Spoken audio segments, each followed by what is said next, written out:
A few years ago, I met a man who owned a small but healthy spare parts business. Nothing too flashy, but at least he paid school fees, it paid the rent, it maintained his dignity. But every evening, after closing shop, he would stop by a betting outlet. Just small stakes, he would say. I'm not addicted, I'm being strategic. At first, nothing happened. Then slowly, the shop started closing earlier. Stocks stopped being restocked. Suppliers stopped extending credit. Now, the business didn't collapse in one dramatic moment. It leaked away. That is how betting destroys people quietly. Betting doesn't attack money first, it attacks attention. And whatever drains your attention will eventually drain your income. I've traveled enough and noticed a pattern.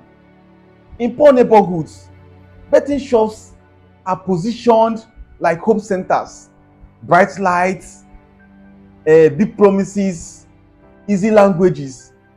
But in wealthy neighborhood, you don't see that density. You see offices, you see gym, and you see libraries. That contrast is not accidental. Betting is not designed to lift people. It is designed to harvest emotion, optimism, desperation, boredom. And emotion is very, very expensive. One of the dangerous lies betting sells is this: you are just one win away. But life doesn't work in single events, it works in systems. Your health is not one workout, your marriage is not one conversation, your wealth is not one lucky ticket.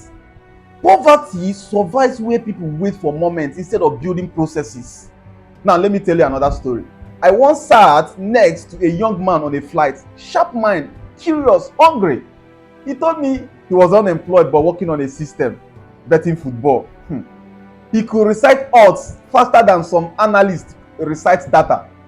I asked him a simple question: if this thing really works, why aren't the betting companies bankrupt? He laughed, then went quiet.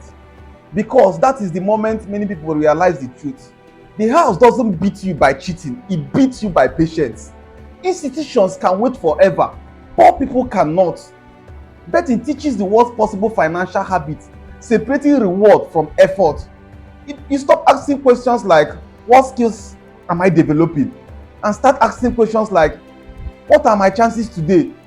That shift is subtle, very fatal. Because once effort feels optional, discipline feels stupid. And discipline is the only bridge out of poverty.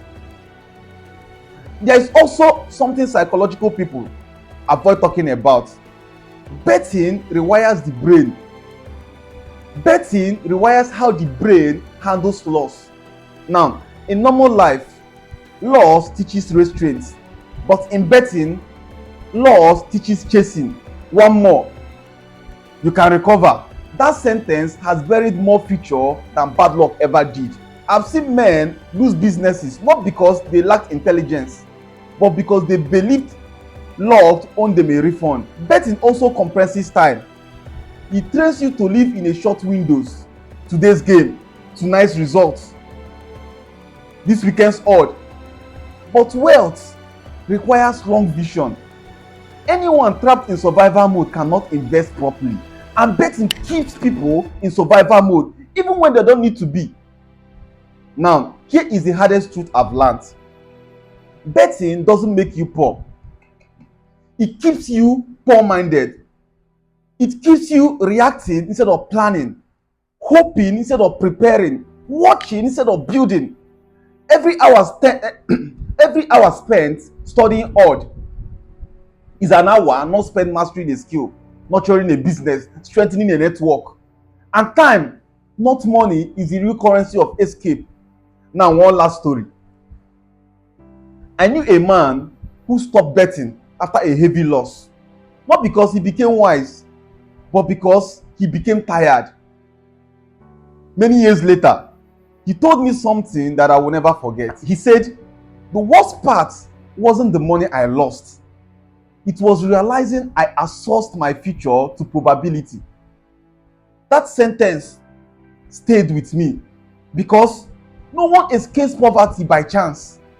They escape it by building capacity, skills that compound, habits that stabilize, decisions that favor tomorrow over tonight.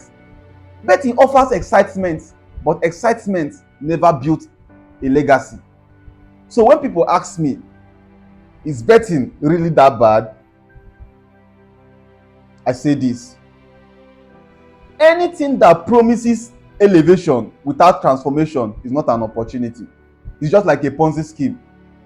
It is a trap dressed as hope. Make sure to click the subscribe button, like, leave a comment. Until next time, peace and love.